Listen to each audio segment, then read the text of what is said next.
घर खरीद लिया या फिर ज़मीन खरीद लिया, तो ऐसे लोन लेने पर, इस तरह की प्रॉपर्टी खरीदने पर जो ब्याज उनको चुकाना पड़ता है, क्या उस ब्याज पर कोई टैक्स डिडक्शन मिल पाएगा? इसको थोड़ा दो हिस्से में बांट कर कहें तो ज़्यादा अच्छा रहेगा।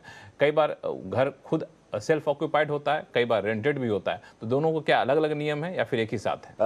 लक्ष्मण जी, आपका सवाल बहुत ही रोचक है और जैसे आपने बताया आगे, ये सवाल को अगर हमारे दर्शक ध्यान से सुनेंगे तो उनके जेब बचत से भरेंगे, क्योंकि टैक्स में काफ़ी बचत करने की संभावना इस हमारे जवाब से उभरेगी। बिल्कुल। सबसे पहले जो हम जानते हैं सेल्फ ऑक्यूपाइड हाउस प्रॉपर्टी, उसके बारे में तो जो नियम है वो काफ़ी प्रचलित है।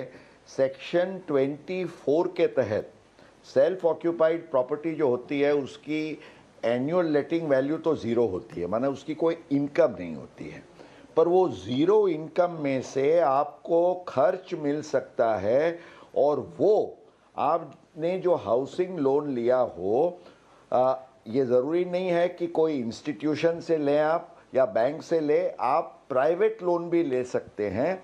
तो उस पर जो भी ब्याज आपको चुकाना होगा, पेएबल होगा, एक्चुअली यू मे नॉट पे also but what is payable, वो आपको 2 लाख रुपए की सीमा में मिलेगा। और ये ज़रूरी नहीं है कि केवल एक घर, क्योंकि अब आप सेल्फ ऑक्यूपाइड 2 घर भी रख सकते हैं, तो 2 घर हैं तो दोनों का मिला के कुल रुपया 2 लाख के दायरे में आप बचत कर सकते हैं।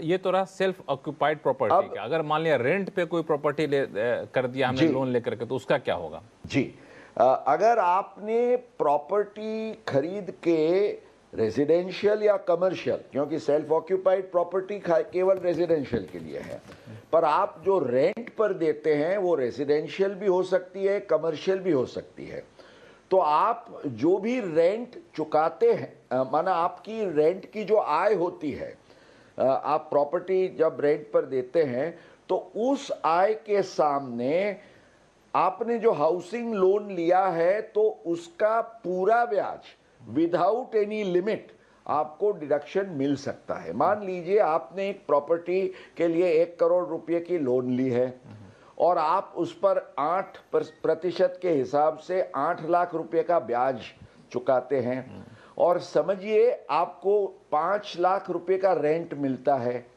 तो वो 5 लाख के रेंट में से वो जो आपका 8 लाख रुपया है ब्याज का, वो आप उसको करके सेट ऑफ करके जो भी 2 लाख रुपये तक की सीमा में जो अमाउंट है वो आप अदर इनकम के सामने एडजस्ट कर सकते हैं। माना रेंट के सामने पूरा और अदर इनकम के सामने 2 लाख रुपए, 2 लाख रुपए उससे भी ज्यादा है तो उसको कैरी फॉरवर्ड कर सकते हैं। तो ये काफी फायदेमंद इसके नियम भी हैं। ये तो रही बात प्रॉपर्टी की। कई बार लोग, हालांकि जो फाइनेंशियल प्लानर होते हैं वो ऐसा सुझाव नहीं देते हैं, फिर भी कई बार लोग शेयर जैसी प्रॉपर्टी भी लेते हैं, कैपिटल एसेट भी ले लेते हैं लोन लेकर के, तो उसमें क्या नियम है इस ब्याज को एडजस्ट करने का? अब डिविडेंड आता है, जब आपने मान समझिए कि शेयर्स या म्यूचुअल फंड्स में इन्वेस्टमेंट किया जहां आपको डिविडेंड की इनकम है। पहले तो डिविडेंड आपका टोटली एग्जम्प्ट हुआ करता था, पर जब से लेके 2020 से लेके डिविडेंड जब टैक्सेबल हुआ तो अब नियम ये है कि अगर आपने लोन लेके शेयर में इन्वेस्टमेंट किया है तो जो ब्याज आपको चुकाना है वो खास ख्याल में रखिएगा कि आपकी जो डिविडेंड की इनकम है वो डिविडेंड की इनकम की 20% से ज़्यादा न हो, उस रकम की सीमा में ही आप ब्याज क्लेम कर सकते हैं।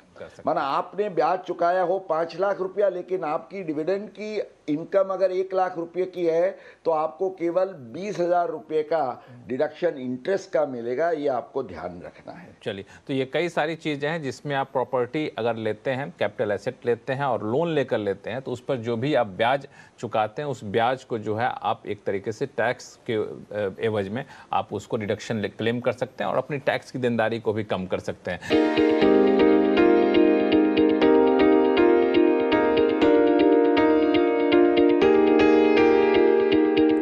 subscribe and don't forget to press the bell icon to get notified whenever we upload a new video.